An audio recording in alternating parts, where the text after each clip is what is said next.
अवधूत चिंतन श्री गुरुदेव दत्त श्री स्वामी समर्थ। माझ्या चॅनलवरती तुमचं मनापासून स्वागत आहे। उद्या आहे 28 सप्टेंबर वार शनिवार आणि या दिवशी आलेली आहे इंद्रा एकादशी।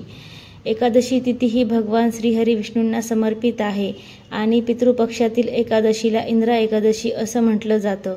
असे मानले जाते की भाद्रपद महिन्यातील कृष्ण पक्षातील एकादशीचे व्रत केल्याने जिथे आपल्याला भगवान विष्णूंची कृपा प्राप्त होते तिथे आपले पितरही प्रसन्न होतात।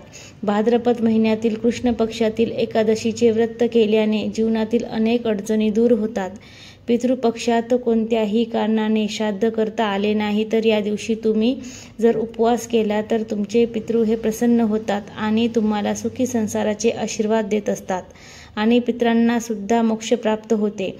आणि म्हणूनच जर तुम्हाला तुमच्या पितरांचं जर तिथीनुसार श्राद्ध करता आले नसेल काही कारणानिमित्त तर तुम्ही उद्याच्या दिवशी हे व्रत करा, याने नक्कीच तुमचे पितृ तुमच्यावरती प्रसन्न होतील।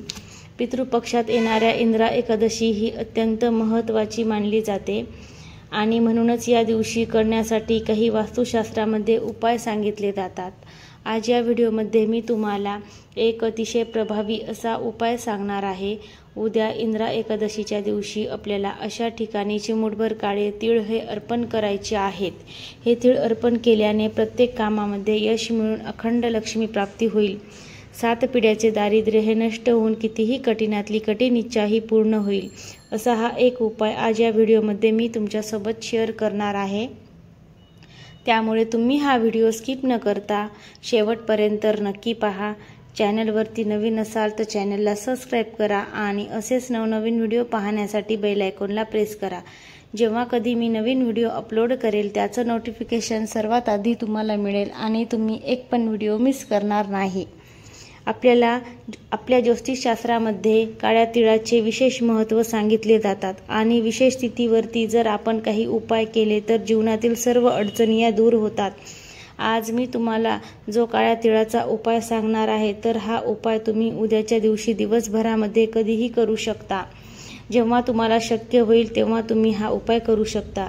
आता हा उपाय आपल्याला का करायचा आहे तर हा उपाय आपल्याला भगवान श्रीहरी विष्णू यांना प्रसन्न करून घेण्यासाठी करायचा आहे। आपल्या आयुष्यामध्ये काही दुःख असेल, काही संकट असेल, अडचणी असेल, यातून मुक्त होण्यासाठी, प्रत्येक कामात यश मिळण्यासाठी, तसेच आपल्या मनातील कठीणातली कठीण इच्छा पूर्ण होण्यासाठी आपल्याला हा उपाय जो आहे तर तो करायचा आहे। आपल्या प्रत्येकाच्या आयुष्यामध्ये काहीतरी अडचणी असतातच। बऱ्याच वेळा आर्थिक अडचणी असतात, कधी पैसा असूनही सुख शांती नसते, कोणत्याही कामामध्ये यश मिळत नाही, घरामध्ये सुख शांती टिकत नाही, सतत वादविवाद कलह यासारख्या गोष्टी घडत असतात, आजार पण वाढत जातं, मुलं हट्टीपणा करतात, मुलांची प्रगती होत नाही, आलेला पैसा घरामध्ये टिकत नाही, यासारख्या समस्या आपल्या सर्वांच्याच घरामध्ये थोड्याफार या असतातच। आणि म्हणूनच या सर्व समस्या दूर होण्यासाठी आपल्याला हा जो उपाय आहे तर तो करायचा आहे। सर्वप्रथम उद्या सकाळी लवकर उठायचं आहे। अंघोळीच्या पाण्यामध्ये आपल्याला चिमूटभर काळे तीळ टाकून स्नान करायचे आहे।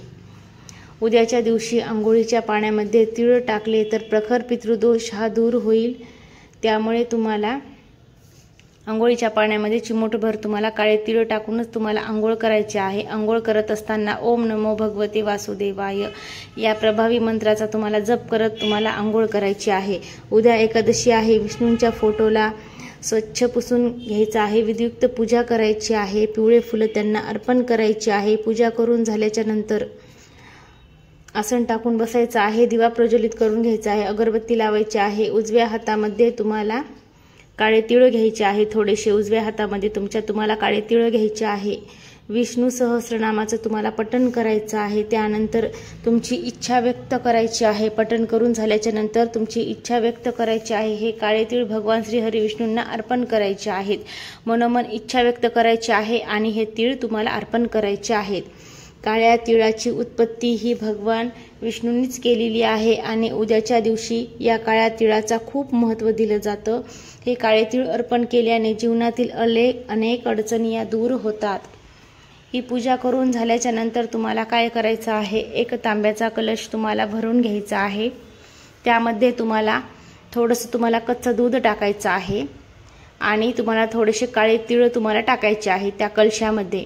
तुमच्या घराजवळ असणाऱ्या पिंपळ वृक्षाला जाऊन हे जल तुम्हाला अर्पण करायचं आहे। 5 किंवा 7 किंवा 11 तुम्हाला प्रदक्षिणा मारायच्या आहेत। ओम नमो भगवते वासुदेवाय या मंत्राचा जप करत तुम्हाला पिंपळ वृक्षाला प्रदक्षिणा मारायच्या आहेत।